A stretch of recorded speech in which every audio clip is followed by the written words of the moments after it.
My Stoic practice based on Epictetus' Three Disciplines. You don't suffer simply because of what happens to you. Suffer because of the way your mind judges what happens. Someone insults you. That is an event. But then the mind says, he isn't allowed to treat me like that. Then he has to respect me. And finally, I have to get even. The event happens once, but your judgment can make it live again 100 times in your mind. This is where Stoic philosophy begins, not by controlling the world, not by making everything go your way, and not with a promise that if you control your mind well enough, the universe will hand you whatever you want. Stoicism is harder than that. It asks, if life doesn't go your way, can you still reason clearly and act rightly? That is the real test. Epictetus built the practice of philosophy around three disciplines: the discipline of desire, the discipline of action, and the discipline of assent, how we handle impressions in the mind before giving them our agreement. These three areas are not separate. An impression appears. You pay attention to it. You decide whether to assent to the judgment it carries. From that desire or aversion forms, then you act. And finally, you face the outcome. So Stoicism isn't simply about suppressing emotions. The deeper goal is to live according to virtue, wisdom, courage, justice, and temperance. A person can be completely calm and yet utterly unjust, highly disciplined, yet lacking wisdom, able to endure pain, yet still act wrongly. So the question isn't just, can I control myself? But rather, what kind of person am I becoming through that self-control? In this lesson, we will go through 10 Stoic practices structured around Epictetus' Three Disciplines. Not 10 ancient original rules, but 10 practical applications translated for modern life. Part 1. The Discipline of Desire. Desire is not the enemy. The problem is what you are desiring and how much power you are handing over to it. Practice 1. Painted but not dependent. Imagine you have a goal. You want a better job, more money, better health, to be loved, to be respected. There is nothing wrong with those desires. Stoicism does not ask you to become a person without goals. What matters is distinguishing between what you prefer and what defines your worth. In Stoic thought, things like health, wealth, reputation, or success are not placed on the same level as virtue. A rich person is not automatically a good person. A poor person is not automatically a bad person. A famous person does not automatically possess higher character than someone unknown. External things can be preferred choices, but they are not the ultimate foundation of moral character. You can say, I want to succeed, but you don't need to say, if I don't succeed, I am a failure. You can say, I want to be loved, but you don't need to say, if this person leaves me, my life loses its value. You can say, I want to win, but still mentally prepare for the possibility of failure. Because wanting something does not mean becoming dependent on it. Pursue what you believe is worthwhile, but don't make them a prerequisite for your peace of mind. Practice 2. Practice living without relying on comforts. There is a paradox. The more you fear losing something, the easier it is to become its slave. Afraid of losing money, you cling to a job you hate.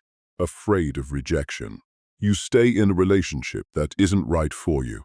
Afraid of losing status, you live for the approval of others. Afraid of losing comfort, you start viewing every mild inconvenience as a disaster. Seneca once described intentionally practicing simple living conditions as a way to test fear and dependency on comfort. The goal is not self-torment, nor is it to prove that suffering is good. The goal is to ask a single question: if this were gone, could I still live rightly?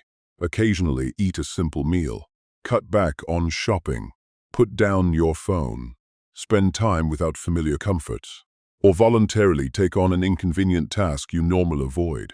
Not to hate comfort, but to recognize that comfort is a tool you use, not something that owns you. Money can be useful. Shelter can offer security. Technology can make life easier. But if you cannot live without them, The issue is no longer comfort. It is dependency. Freedom isn't necessarily having everything. Sometimes freedom is knowing you can still live rightly even when things are taken away. Practice 3. Sip what is not in your power. There are things you can influence, and there are things that ultimately lie outside your control. You can prepare for an interview, but you can't order the employer to hire you. You can take care of your body, but you cannot make it invincible. You can treat someone with kindness, but you cannot force them to reciprocate the way you want. You can do your absolute best, but you cannot guarantee the outcome. This is where acceptance becomes crucial. Acceptance does not mean liking what happened. It does not mean saying, everything is great. It does not mean, I am not allowed to feel sad. And it certainly does not mean, I don't need to take action. Acceptance begins with a simple truth. This is what happened. Only comes the question. Now, what part of this is still up to me? The phrase amor fati, or love of fate, is often brought up in modern Stoic discussions, but it is more strongly tied to Nietzsche than it was a central concept in ancient Stoicism. What is valuable here is the attitude. Don't waste all your energy denying reality. If a door has closed, look at what you can still do. If a plan fails, see what you can learn. If something cannot be changed, don't base your entire peace of mind on the requirement that it must change. Remember, acceptance is not surrender. Accepting reality is not surrendering to reality. Part 2. The Discipline of Action. After learning to discipline desire, the next question is, how should I live and act? This is where virtue takes center stage. Practice 4. Live according to virtue. You can achieve a great deal, but if you don't pay attention to who you are becoming, success might only turn you into a more powerful version of your old flaws. Stoicism places virtue at the center. The 4 cardinal virtues often highlight are wisdom, knowing what is worth doing; courage, doing the right thing even when it is hard; justice, dealing fairly with others; and temperance, not letting desire and impulse rule over you. Consider the difference. A person who controls their anger but treats others unjustly is not a complete Stoic ideal. Someone highly disciplined yet lacking wisdom may just be becoming an efficient machine. Someone courageous without justice might use their strength to inflict harm. So don't just ask, am I achieving my goals? Ask, is the way I achieve them making me a better human being? That is a tougher question, but is also far more important. You aren't just building a life. You are building the person who will live it. Practice 5. Accede where your power. The mind tends to make 2 classic mistakes. First, worry about what hasn't happened yet. Second, obsessing over what has already occurred. The past is no longer a place where you can act. The future is not yet a place where you can act. But the present is where your choices live. You can learn right now. You can apologize right now. You can prepare right now. You can tell the truth right now. You can break a bad habit right now. So instead of asking, what will become of my life? Ask, what is my next right action? This doesn't mean rushing through life. Quite the opposite. It anchors your mind back to where its actual agency resides. You don't have to solve your entire life today. You only need to do the task directly in front of you well. One right choice, then another, then another. That is how a life is built. Practice 6. Turn obstacles into training grounds. You will face obstacles, not because you did something wrong, but because obstacles are simply part of life. You will be rejected. You will fail. You will meet people who disappoint you. You will lose things you thought you would keep forever. Stoicism does not say, everything that happens is a gift. A loss can still hurt. A failure is still a failure. An injustice is still an injustice. What Stoicism asks is, now that this has happened, how can I use it to practice virtue? Failure can test your courage. Loss can test your capacity for acceptance. Conflict can test your sense of justice. Temptation can test your temperance. And hardship can reveal weaknesses that comfort kept hidden. Obstacles aren't inherently good, but the way you confront them can become your training ground. So next time a problem arises, instead of asking, "Why is this happening to me?" add another question. What virtue does this situation give me a chance to practice? Part 3. The discipline of impressions and judgment. This is the most subtle part, because long before you act, your mind has already interpreted the world. An event occurs, a fantasia appears. Then you can either assent to the judgment that impression carries, or you can pause. This is where Stoic practice becomes remarkably practical. Practice 7. Distinguish what is up to you. Epictetus opens with a sharp distinction. Some things are up to us, and some things are not entirely up to us. But beware of the overly simplistic interpretation. I control everything inside and control nothing outside. Reality is more nuanced. You can control your effort in an interview, but the outcome still depends on the hiring manager. You control how you speak, but you can't control how others interpret your words. You control your preparation, but you can't guarantee victory. Therefore, distinguish what is strictly up to your decision from what you can influence, but cannot guarantee. This frees you from two extremes: helplessness and the obsession with control. You still act with full effort, but you don't demand that the world hand over the exact result you wanted. Practice 8. Prosauch. Prosauch can be understood simply as conscious mindfulness toward your own life. It isn't just stay calm. It is pay attention. Pay attention to what your mind is doing. Pay attention to the judgments you are making. Pay attention to what desires are surfacing. Pay attention to what fears are taking the wheel. Imagine receiving a text, "We need to talk." Instantly, your mind starts spinning scenarios. What is wrong? Joe, they hate me. Am I about to lose something? Prosauch asks you to recognize, my mind is creating a narrative. You don't have to believe it instantly. You don't have to deny it. Just observe.